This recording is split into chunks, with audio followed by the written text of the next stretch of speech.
পারিবারিক কবরস্থানে চিরনিদ্রায় শায়িত ইমরান। জীবিকার তাগিদে বিদেশ থাকা অবস্থায় মৃত্যুবরণ করেন নরসিংদীর রায়পুরা উপজেলার মুছাপুর ইউনিয়নের ইদ্রিস মিয়ার ছেলে ও ইউনিয়ন ছাত্রলীগের সাবেক সাধারণ সম্পাদক ইমরান। ইবনে ইশতিয়াক হাসান ইমরান হাজারো স্বপ্ন পূরণ ও অসহায় গরিব দুঃখের মানুষের পাশে সহযোগিতার হাত বাড়িয়ে দেওয়ার লক্ষ্যে লিবিয়ার ভূমধ্য সাগর দিয়ে ইতালির উদ্দেশ্যে রওনা হয়। গত 18 জুন তার মৃত্যুর খবর জানান লিবিয়ায় অবস্থানরত দালাল রাজীব মিয়া। দীর্ঘ প্রায় 3 মাস পর ইতালি থেকে তার মরদেহ বাংলাদেশে ফেরত আনে। আজ শনিবার 28 সেপ্টেম্বর মরহুমের নানার বাড়ি মেথিকান্ডা দারুল ইকরা মডেল মাদ্রাসা মাঠ প্রাঙ্গণে প্রথম জানাজা অনুষ্ঠিত হয় এবং দ্বিতীয় জানাজা তার নিজ গ্রামের রামনগর বড় মসজিদ মাঠ প্রাঙ্গণে সম্পন্ন করে পারিবারিক কবরস্থানে চিরনিদ্রায় শায়িত করেন। জানাজায় মরহুমের আত্মীয় স্বজন, বন্ধুমহল, রাজনৈতিক নেতাকর্মী ও সকল শ্রেণীর হাজার মানুষ অংশগ্রহণ করেন।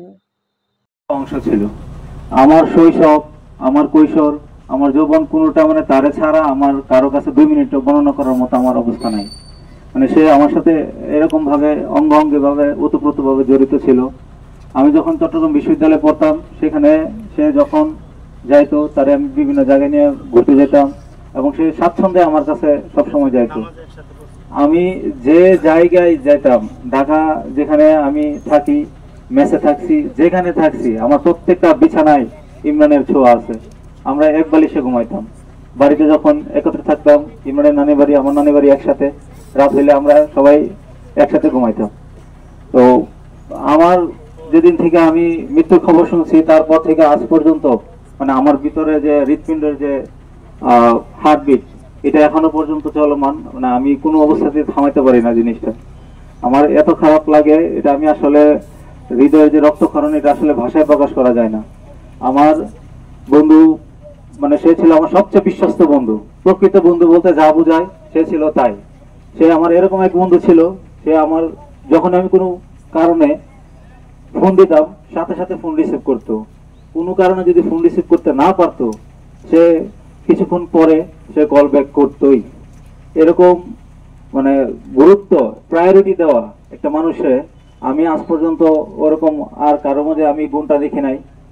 ইমরানের মধ্যে আর সবচেয়ে বেশি যে জিনিসটা ছিল তার যে সততা, তার যে স্বপ্ন। আমরা প্রত্যেকটা মানুষ ব্যক্তিগতভাবে আমরা আমাদের কিছু নিজস্ব চিন্তা ভাবনা থাকে আমাদের পরিবার নিয়ে, আমাদের সমাজ নিয়ে, রাষ্ট্র নিয়ে।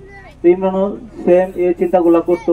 সে সবসময় মনে করতো যে তার পাশে যে দুঃখী মানুষটা আছে, যে ছাত্রটা পড়াশোনা করতে পারে না অর্থের অভাবে, যে মানুষটা চিকিৎসার অভাবে কষ্ট করতেছে, সেই মানুষগুলারে নিয়ে সে ভাবতো এবং সে চিন্তা করতো যে আমি বর্তমানে যে ইনকাম করি, ইনকাম দিয়ে আমার আসলে এই মানুষগুলোকে হেল্প করা সম্ভব না। মূলত তার ওই চিন্তা চেতনা থেকেই সে হয়তো ইউরোপের স্বপ্ন দেখছে যে আমি যদি ওখানে যাই তাহলে আমার হয়তো আমি আমার পরিবার বা সমাজের মানুষের উপকারে আসতে পারবো। এই চিন্তা থেকে আমার বন্ধুরা আসলে ইউরোপের যাত্রা। তো তারপরে সর্বশেষ আমরা তাকে অনেক বুঝিয়েছি, যে বোঝানোর পরেও সে তার স্বপ্ন পূরণের জন্য একটা ডিটারমিনেশন ছিল তার ভিতরে।